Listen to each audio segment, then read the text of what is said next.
For those looking for a liberatory martial arts learning approach and curriculum, we've created Liberation Martial Arts.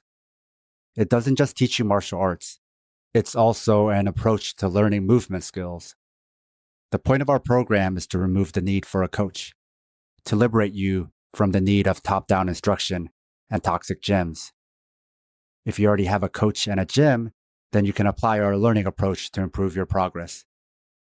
LMA can also serve as a supplemental martial arts community to counterbalance the commercial gym you go to.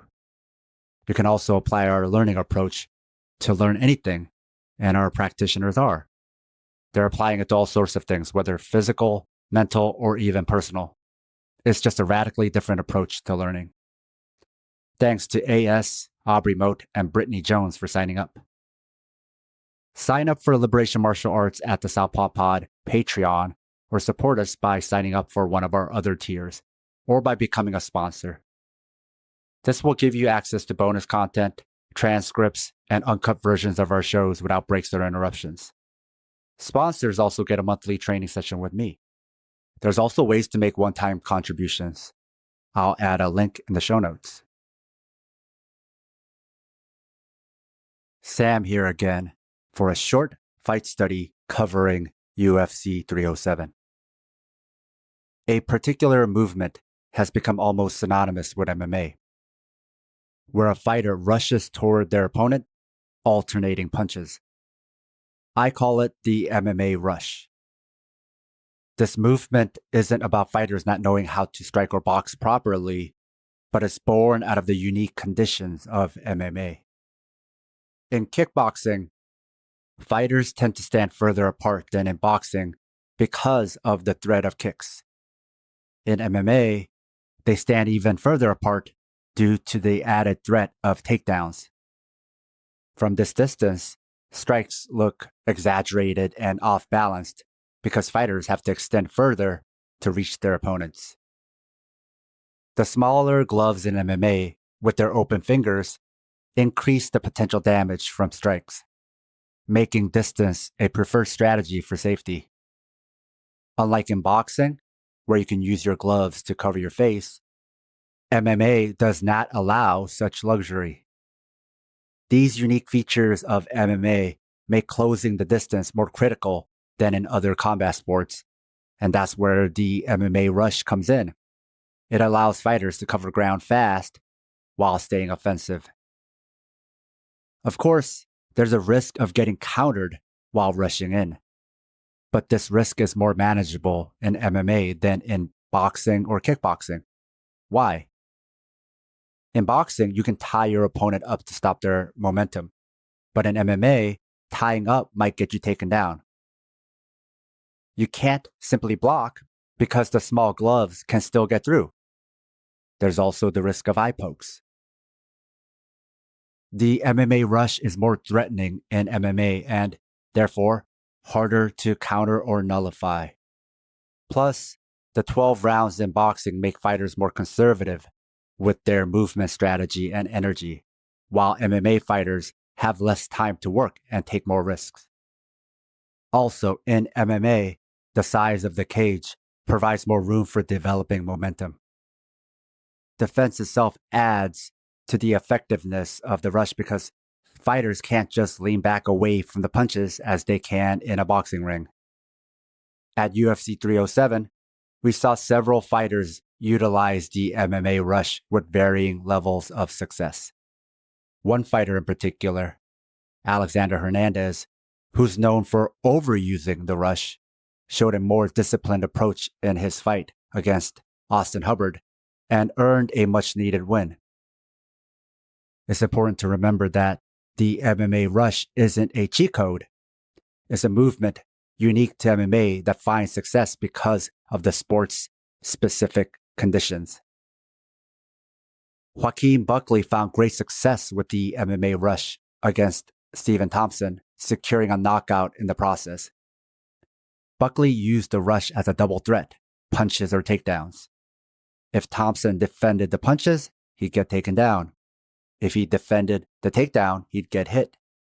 And remember, the cage has no give, so Thompson couldn't lean away from the punches as he could in the center of the octagon. Buckley capitalized on that dilemma.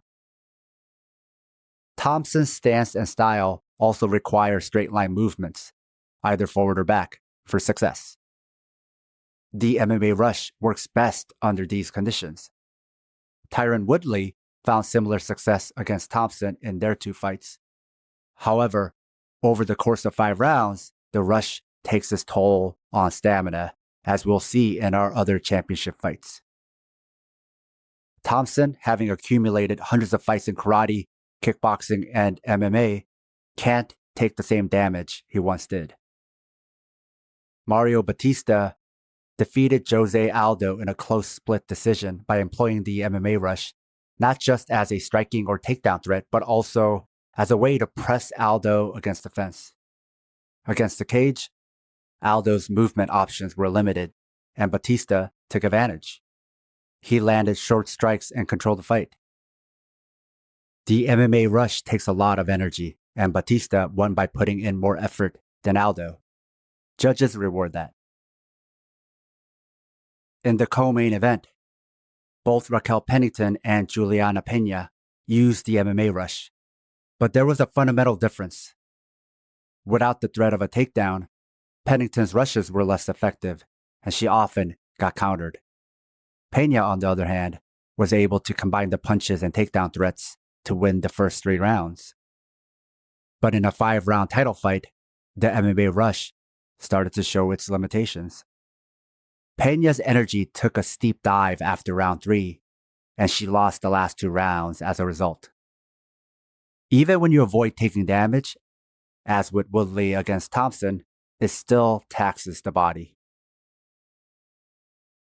In the main event, like Pena, Khalil Roundtree Jr. had early success with the MMA rush in the first 3 rounds of his title fight against Alex Pereira. But Roundtree didn't have the same takedown threat, which left him more vulnerable to counters. He was always in a firefight without the chance to reset or take a break as he could have with a successful takedown or pressing Pereira against the fence. Roundtree's movement options were limited, which forced him to explode more with rushes than all the other fighters. By round 4, Roundtree was gassed, leading to his eventual TKO loss. The MMA rush is an effective tool for closing distance in MMA, but it works best when paired with a takedown threat. However, it's not without its drawbacks. The energy cost is significant, and it seems to work best in shorter 3-round fights. Ultimately, MMA's open rule set and material conditions create opportunities for these unique movement strategies where multiple threats, striking, takedowns, and clinching, can be combined. The MMA rush is a product of its conditions, but what thrives best under MMA's conditions isn't any one particular movement, but the ability to utilize multiple threats effectively. Maximizing the conditions of MMA means maximizing all the allowable threat options. If you like this episode and like what we do, support us on Patreon. We also have the Liberation Martial Arts program if you want to train with us from wherever you are. It's both theory and practice and removes the need for an instructor. What you're learning is how to teach yourself. It's also an approach you can take with you into the world. Sponsors get a monthly training session with me, either in person or online. Supporting me not only helps me pay my bills, but it also helps support my family. Find all our links, including Southpaw merch, at southpawpod.com. With that said, thanks for listening.